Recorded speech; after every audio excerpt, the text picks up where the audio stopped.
वहीं मथुरा की मस्जिद तक पहुंच गई ना, अब आगे ना बात आपकी, जामा मस्जिद तक हो गया। और इसीलिए तो मैं कह रहा हूं करो खुदवाना, पूरे देश को खुदवा के रहो। लेकिन एक बात कह रहा हूं, जिस दिन पूरा देश खुदेगा उस दिन इस देश की खुदाई में अगर मूर्तियां मिलेंगी तो वो दंगों की आग में झोंकने का काम करो। तो क्या एपीजे अब्दुल कलाम साहब ने यही काम किया था जो तुम कर रहे हो? उनका अगर कंपैरिजन करते हो तो फिर उनकी सी बात करो आप। उन्होंने देश के लिए सब कुछ न्यौछावर कर दिया और अपने जीवन, पूरे जीवन वो देश के लिए जिए। एपीजे अब्दुल कलाम साहब, तुम देश के लिए क्या कर रहे हो? अपने गिरेबान में झांक के देखो।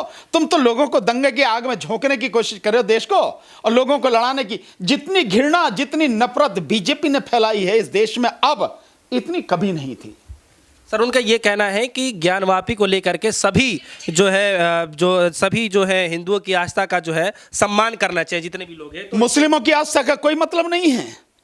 उन मुस्लिमों की जिन्होंने इस देश के लिए हर तरह का बलिदान दिया है, और जो आज ये चीख रहे हैं, चिल्ला रहे हैं ज्ञानवापी मस्जिद को लेकर, हिंदुओं की भावनाओं को लेकर, ये वही लोग हैं जो देश की आजादी के आंदोलन में इनका कहीं कोई अता पता नहीं था।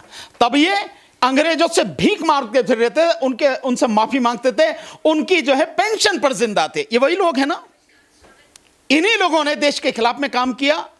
देश की आजादी में इनका लेश मात्र भी योगदान नहीं है, और आज ये ठेकेदार बनने देश के भी और हिंदुओं के भी, और उन मुस्लिमों के खिलाफ घृणा फैला रहे हैं जिन्होंने सब कुछ इस देश के लिए किया है। आज भी जो सब कुछ कर रहे हैं इसी देश के लिए, इसी देश में, और उन्हें पूरा जीने का हक है, हर तरह से मान सम्मान पाने का हक है, और इस देश में एक भारतीय नागरिक होकर रहने का, सारे अधिकारों का उपभोग करने का हक है। उनके खिलाफ जो नफरत फैला रहे हैं।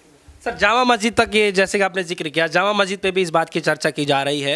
हालांकि एक स्वामी चक्रपाणी जी है हिंदू महासभा के, उनका ये कहना है कि जामा मस्जिद के नीचे भी जो है हिंदू धर्म की जो है जो देवी देवताएं हैं उनकी मूर्तियां जरूर मिलेंगी, और वो शाही इमाम से जो है मांग कर रहे हैं कि खुदाई करने का आदेश दे दिया जाए। मैं तो बता ही रहा ना आपको, मैं तो कह रहा हूं, आप तो कह रहे थे वहीं मथुरा की मस्जिद तक पहुंच गई ना, अब आगे ना बात आपकी, जामा मस्जिद तक हो गया। और इसीलिए तो मैं कह रहा हूं करो खुदवाना, पूरे देश को खुदवा के रहो।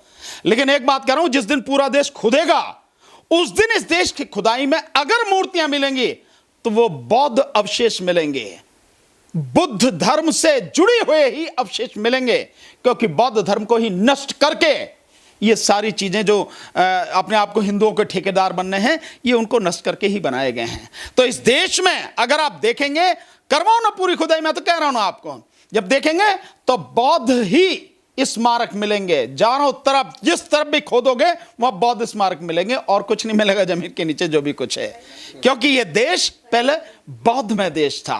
ये तो बाद में आके जो है, जो सारा सब कुछ हुआ है, बौद्धों को जिस तरह से बौद्धों का नरसंहार किया गया, उसके बाद की सारी कहानी है। तो ये तो बौद्धों का देश रहा है, बौद्धों का देश है, और जिसे हिंदू राष्ट्र बनाने की कोशिश कर रहे हैं, ये कभी संभव नहीं।